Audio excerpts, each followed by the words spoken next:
In Numbers 13, now we're jumping ahead. Why? Because there's really not much about this Nephilim and sons of God that I've found, you know, when they're slaves in Egypt and stuff. So let's jump ahead. They've been slaves for 400 years, and they're coming out of the Promised Land. They're in the Exodus now, coming out of the Promised Land, coming out of Egypt, going into the Promised Land. And the spies come back and they say, the land through which we have gone to spy out, it is a land that devours its inhabitants. And all the people that we saw in it are of great height. They're giants. And there we saw the Nephilim. Now notice this, the sons of Anak, or Anakim, who come from the Nephilim. And we seem to ourselves like grasshoppers, and so we seem to them. So we're skipping ahead 400 years. We're now in the Exodus on the brink of Canaan, on the territory of Canaan that God has promised. Remember, territory and authority and allotment. God's going to take this for his people. Notice the sons of Anak. Another word is called the Anakim. And they come from the Nephilim. So there's this theological connection. Remember, the Nephilim were first the seed of the serpent in Genesis 6.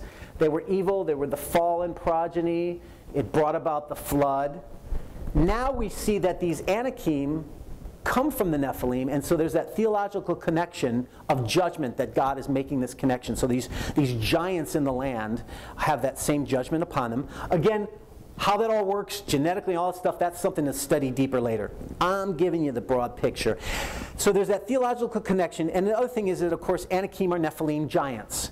Now there are others giants as well. And let me just make that point. In Deuteronomy 2, we also read about, he's talking about the land around Transjordan and the Jordan. And he says, the Emim formerly lived there. A people great and many, as tall as the Anakim. So they're giants as well, the Emim. Like the Anakim, they are also counted as Rephaim. But the Moabites call them Emim. And then Rephaim formerly lived there, but the Ammonites called them Zamzumim. A people great and many, and as tall as the Anakim, giants. And in Amos 2:9, we read about the Amorites, whose height was like the height of the cedars, and who was as strong as the oaks. So the point here I just want to make is, we're in the Transjordan. This is when they're in the Transjordan, right before invading Canaan, and we're talking about all these peoples around the land. There are many giants here. Now, these names appear to be used interchangeably, talking about the same thing, or they could just be referenced to giant clans, but the point is, there are lots of giants all over the place, aren't there? They're called Emim, Rephaim, Zamzumim, Anakim, and even Amorites. Does that mean all of them are giants? I don't know, but they are giant clans and they have giants in them. But they're all different names for the same thing, clans of giants. Now these are the explicit passages. I'm just touching on the explicit passages. There are many others that are hinted at as giants in the text, such as the Amalekites, the Horites, the Avim, and others. You get those from studying deeper. But again, giants are an expression of the seed of the serpent, right? Again, I mentioned this earlier, is this genetic? Maybe. But my main point that I'm seeing is, even if it is genetic, you can see how, when you read the Bible, obviously you see how idolatrous the Canaanites really are. And you read all the abominations that they engaged in. So even if it is genetic, it's certainly signified in their behavior. And they are definitely followers of that satanic seed. Joshua 11. Now they're coming into the Promised Land, right? And Joshua's conquering all these peoples and displacing the Canaanites so that Israel can take the land. And it says, and Joshua came at that time and cut off the Anakim from all the hill country of Judah and from all the hill country of Israel. Judah is in the north, Israel... wait, did I get that? No, Judah's in the south, Israel's in the north, right? This is actually an anachronism, I guess. Joshua devoted them to destruction with their cities. There was none of the Anakim left in the land of the people of Israel. Only in Gaza, in Gath, and in Ashdod did some remain. So this I find interesting because the context here is Joshua's holy war in Canaan, or the Yahweh Wars as it's called in the text. And this concept of being devoted to destruction, it's the word harem, which basically means kill every man, woman, and child, and even at times all the animals as well. So there's this corruption, right, that causes the need to have to destroy them all. Now, Israel didn't do that to every tribe in all their wars, right? But they definitely did to these tribes as they were entering the land. But also, notice, it is the Anakim that Joshua specifically is hunting down to kill, right? I mean, it goes out of its way to say he's cutting them off, he's taking them out. So this isn't just this, oh, there's giants in the land and they take out everybody and there happens to be giants. No, he's going after them. So this is explicitly in the text. Seed of the serpent, the Nephilim, right? The Anakim come from the Nephilim. So in Joshua Valiant and Caleb Vigilant are my two novels where I try to depict this conquering of the promised land, and I bring into all these elements into the storyline. But it's also interesting because I also talk about Og of Bashan. You may have read about that, where Og of Bashan had a bed 13, well actually it could be between 13 to 15 feet long, depending on the measurement of a cubit. The Egyptian cubit or the Levantine cubit. But nevertheless, he's a giant, Og of Bashan, and the Bible mentions him, but doesn't say anything more about him other than he was conquered.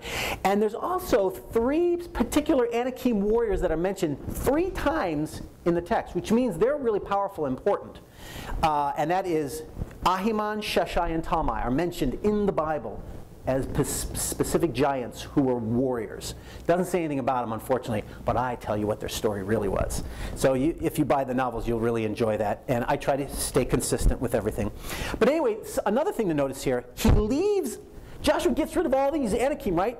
But he leaves some giants in Gaza, Gath, and Ashdod. Why? Well, there could be theories about that, but what are these cities? Well, they happen to be the cities of the Philistines. Now, who would become the #1 enemy of Israel during the time of Judges and into the reign of King David, the Messiah king? The Philistines, yeah. So there's something going on here. God's leaving that to be finished, probably, by his Messiah king. So let's move on into 1 Samuel. Famous scene. I almost don't even need to go over this, because we're so, overkill, right? David and Goliath. But there's something more going on here. David said to the Philistine, "You come to me with a sword, with a spear, and with a javelin, but I come to you in the name of the Lord of hosts, whom you have defied. This day the Lord will deliver you into my hand, and all the assembly may know that the Lord saves, not with sword and spear, for the battle is the Lord's, and he will give you into my hand." I think there's more going on here than just this. The typical interpretation here is, slay the giants in your life through faith, right? Yeah, that's good. Yeah. But I think there's something much more richer and important, and that is, think about how Israelites are so fearful of this seed of the serpent, because remember, he is a Rephaim. Goliath is a Rephaim, which is the same thing as the Anakim, which is connected to the Nephilim, which is the seed of the serpent. So he's this champion of the seed of the serpent in a way. And Israel is all on the sidelines because they're full of fear, right? And David, this little ruddy guy, comes and slays him. And he also says the victory is the Lord's. So the Messiah king defeats the seed of the serpent while we sit on and watch. That's a powerful, beautiful essence, that is embodied within David. David is the anointed one, which means Messiah king. Later, of course, the Messiah, Jesus, will be the son of David. That's the point, in the line of David, and he's the Messiah. But we're not done with giants. There's more in the text. And they're not just there, sitting there arbitrarily. In 2 Samuel, we read, this is the biggest passage of all. Sorry if it's too small. Just listen to me. I'll read it for you. This is during the time of David, near the end of his story. There was war again with the Philistines in Israel.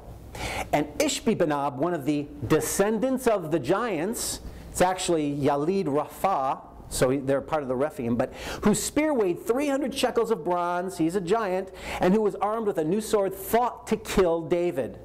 But Abishai came to his aid and attacked the Philistine and killed him. After this, there was again war with the Philistines at Gob. Then Sibbecai struck down Saph, who was one of the descendants of the giants. And there was again war with the Philistines at Gob. And Elhanan struck down Lami, the brother of Goliath the Gittite.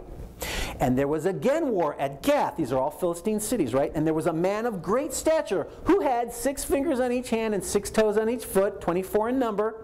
He was also descended from the giants. And when he taunted Israel, Jonathan struck him down. These 4 were descended from the giants. But there's another passage, I kind of weaved it in here. They fell by the hand of David and by the hand of his servants. And Benaiah was a valiant man of Kabzeel, a doer of great deeds. He struck down an Egyptian, a man of great stature, 5 cubits tall, or about 8.5 feet. So there's 5 other Philistine giants. There are hints here that they were after David. Certainly Ishbi-Benob was specifically after David, but I think the context is they saved it all for this one passage. So why is this focus on giants and being killed by David's men? They're in these battles. It's like they're all after David. And the first one's more explicit, the others are implied. But there's also repetitious phrases, war again with the Philistines, but also descendants of the giants. Now in Hebrew, there's some scholarship on this, that this may have been more than just like, oh, they're just come from the giants, but that may be a reference to being members of a warrior cult called the devotees of Rapha. Rapha would be sort of like the patron giant god or something. So maybe this is a warrior cult devoted to David. Maybe. I'm actually going to take that approach in my novel, in David Ascendant, where I'm going to tell the story of these 6 giants, including Goliath, where they come from, and their attempt to kill the Messiah King. But let's take a look at a psalm of David, the Messiah King, who wrote about the divine council. So we're going to jump back a little bit back to this notion of the divine council and the watchers, those who are allotted over the nations and are given the authority to rule over them. They rule. How it all plays out, I'm not entirely sure, but it's really fascinating. Psalm 82, God has taken his place in the divine council in the midst of the gods. He holds judgment.